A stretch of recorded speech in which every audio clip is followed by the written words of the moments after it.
हम आज आप साथियों नमस्कार। हम आज आपको मुखातिब कराएंगे श्रीधर परिवार की तीसरी पीढ़ी। श्रीधर परिवार आप लोग जानते ही होंगे कि राजनीति में आपका एक विशेष इतिहास रहा है, चाहे आपके घर से सरपंच हो, जिला पंचायत सदस्य हो, बीडीसी हो, और आप या आपके परिवार से, आपके सहयोग से राजनीति में एक मजबूत स्थान रहा है। तो मैं आपका परिचय कराता हूँ ऐसे ही राजनीतिक परिवार से संबंध और ताल्लुक़ रखने वाले हर्षवर्धन श्रीधर जी से। जनक्रांति एक्सप्रेस के सभी व्यूअर्स को मेरी ओर से बहुत बहुत सादर नमस्कार। हर्ष भैया, आज का जो राजनीतिक परिवेश है इसके विषय में आप क्या कहना चाहेंगे? देखिए, आज जो राजनीतिक परिवेश हम देख रहे हैं वो बहुत ही अलग है। जैसा कि आज से हम 30 साल पहले, 40 साल पहले जो राजनीतिक परिवेश था, आज चीज़ें बहुत ज़्यादा बदल चुकी हैं। अगर हम अपने विधानसभा क्षेत्र की बात करें तो हमारी राजनीति जातिगत ज़्यादा हो गई है बजाय विकास की ओर जाने के। आज हम देखते हैं कि लोग जो मैं अभी 8 तारीख को मैं जब आया तो मैं देखा कि लोग अपना वोट का कैलकुलेशन जो करते हैं वो जातियों के आधार पर करते हैं, और मुझे लगता है कि यही सबसे बड़ा कारण है कि हमारे विधानसभा क्षेत्र का विकास नहीं हो रहा है। एक अमुक जाति का कैंडिडेट विधानसभा में, लोकसभा में या जिला पंचायत में खड़ा होता है और वो अपना वोट कैलकुलेशन भी वैसे करता है कि अगर मैं इस जाति को से हूँ तो उस जाति के ज़्यादा से ज़्यादा लोग मुझे वोट करेंगे, जो कि बहुत ही एक मुझे लगता है ऐसा कि गलत ट्रेंड है जो हम फॉलो कर रहे हैं। जैसे मैं अब साउथ में देखता हूँ या महाराष्ट्र में देखता हूँ तो लोग विकास के ऊपर वोट करते हैं। लोग देखते हैं कि भाई कौन हमारे क्षेत्र को आगे बढ़ा सकता है, कौन हमारे क्षेत्र को ऊंचाइयों पे लेके जा सकता है, कौन बेरोजगारी पे काम कर सकता है, कौन माइग्रेशन के ऊपर काम कर सकता है। हमारे यहाँ से हजारों लाखों लोग दिल्ली, मुंबई जैसे शहरों में काम करने जा रहे हैं। मुझे नहीं लगता कि हमारे अभी इसी विधानसभा चुनाव में भी ये कोई मुद्दा था। यह मुद्दा होता है केवल एक जाति या एक वर्ग जिसके लिए सभी लोग काम करते हैं, उसी के हिसाब से वोट करते हैं। तो मुझे लगता है कि अगर यही ट्रेंड चलता रहेगा तो हमारे क्षेत्र में मुझे नहीं लगता कि विकास की कोई भी संभावना है। मैं क्षमा चाहूँगा लेकिन ये बहुत कटु सत्य है।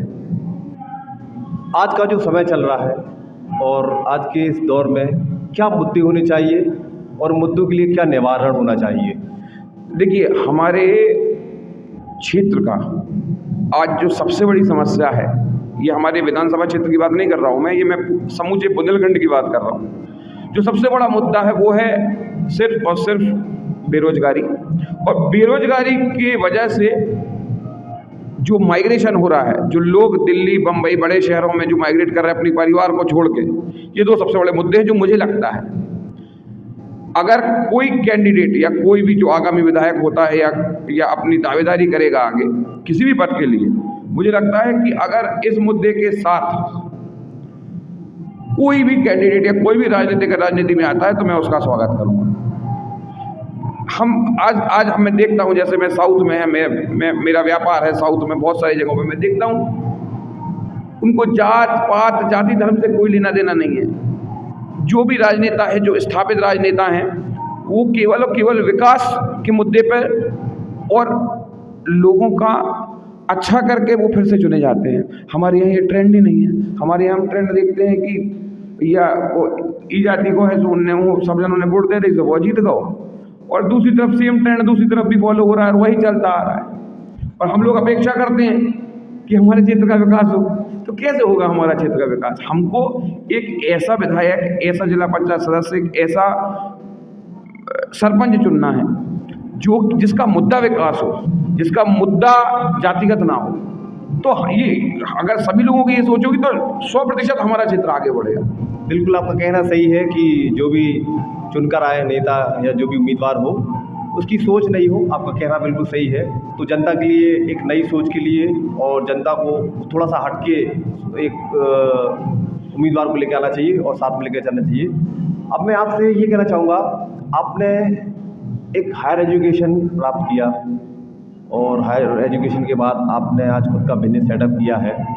तो आने वाले समय में क्या आप बिजनेस तो कर ही रहे हैं, क्या आप राजनीति में आना पसंद करेंगे? और जैसा कि आप इसके साथ साथ में समाज के लिए एक बहुत बढ़िया काम करते हैं, मैंने सुना है कि आप युवाओं को बहुत रोज़गार दे रहे हैं अपने बिजनेस के साथ साथ में, तो ये सब कैसे संभव हो सका?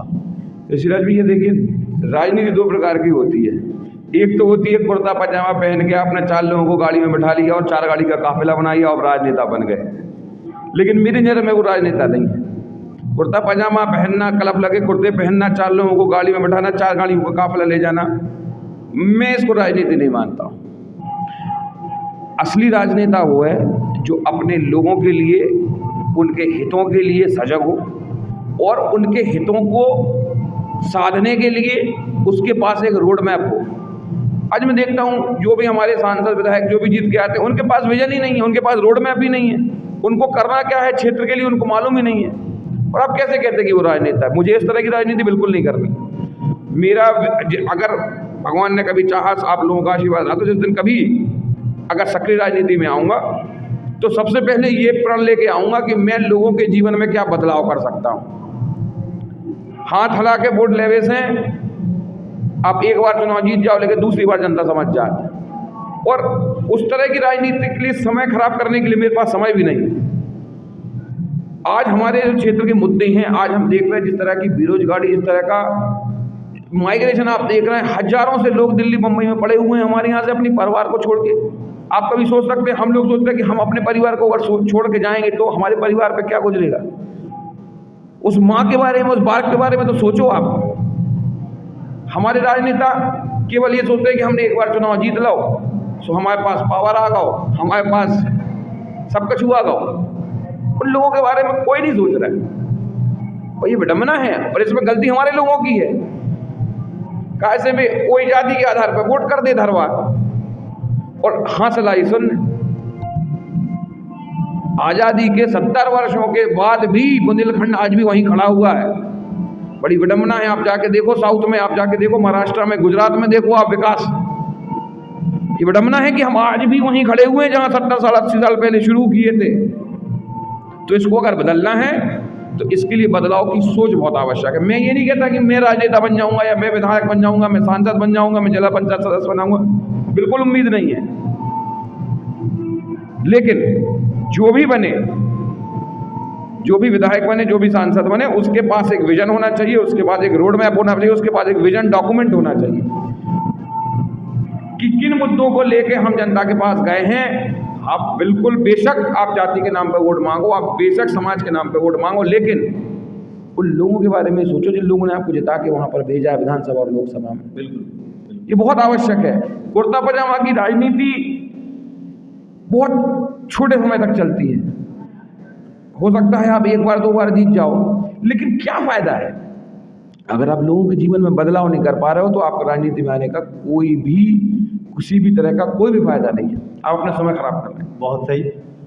एक बहुत बड़ा जन समुदाय, एक लोगों का मानना है, लोगों की ऐसी सोच है और लोग चाहते भी हैं, जहाँ तक आज के क्षेत्र की जो पुकार है, वो चाहते हैं कि आप राजनीति में आए और कुछ नए तौर तरीके से राजनीति को आगे ले जाएं। तो इसमें आप क्या कहना चाहेंगे? मैंने आपसे कहा ना, आज का जो राजनीतिक परिवेश है, कहीं ना कहीं मेरे जैसा युवा उस राजनीतिक परिवेश में सूट नहीं कर पाएगा। उसका कारण मैंने आपको बताया। जब तक हमारा मतदाता या जब तक हमारे क्षेत्र की जनता उस सोच के साथ सामने नहीं आएगी कि हमें जाति, समाज, धर्म के ऊपर वोट करना है, हमें ऐसा नेता चाहिए जो इन मुद्दों की बात ही ना करे, वो बात करे केवल विकास की। अगर मैं किसी भी प्रकार की सक्रिय राजनीति में नहीं आता हूँ या मैं किसी भी तरह के सोशल वर्क में नहीं आता हूँ, और अगर मैं इस क्षेत्र में अगर 25,000 रोजगार खड़े कर दूंगा, तो मुझे नहीं लगता कि उससे बड़ा और कोई कार्य होगा। ये सब बहुत अच्छी चीज़ें हैं।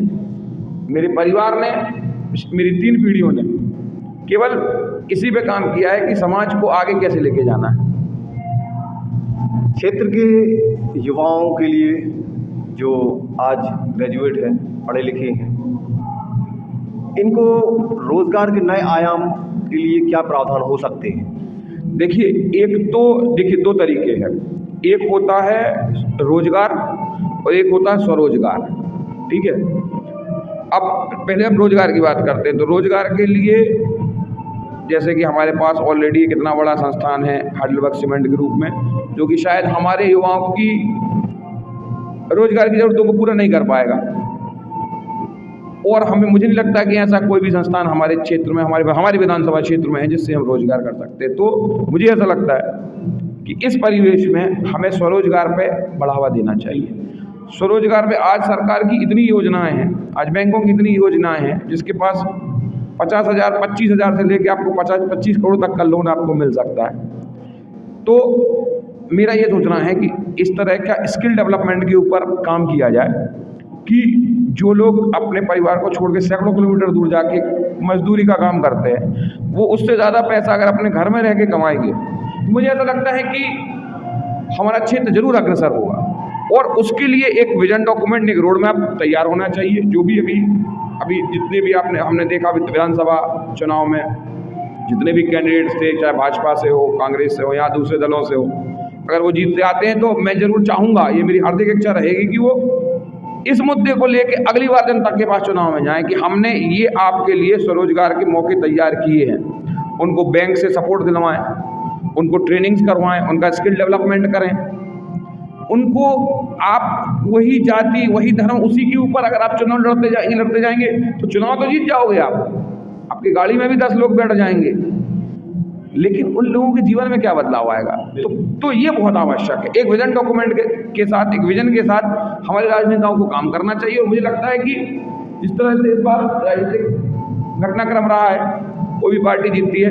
देखिए, अगर मैं अपनी बात करूं तो मैं आज किसी भी राजनीतिक पार्टी का ना तो समर्थक हूं और ना ही मैं किसी राजनीतिक पार्टी की बात करता हूं आज, क्योंकि मुझे नहीं लगता कि मैं आज के राजनीतिक परिवेश में कहीं भी फिट बैठता हूं। लेकिन हाँ, अगर कहीं परिवेश में बदलाव होगा, लोगों में जागरूकता बढ़ेगी और हम जागरूकता बढ़ाने का काम भी करेंगे, तो बेशक अगर ऊपर वाले ने मौका दिया तो जरूर इस विजन को लेकर हम लोगों के बीच में किसी ना किसी दिन जरूर आएंगे।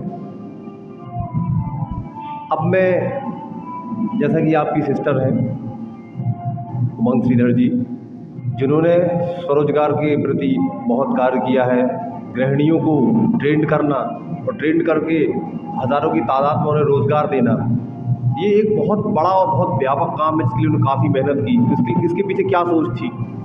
मैंने बताया ना आपको, हम लोग जिस परिवेश से आते हैं तो हमें सबसे पहले जो दिखते हैं वो हमारे लोग दिखते हैं।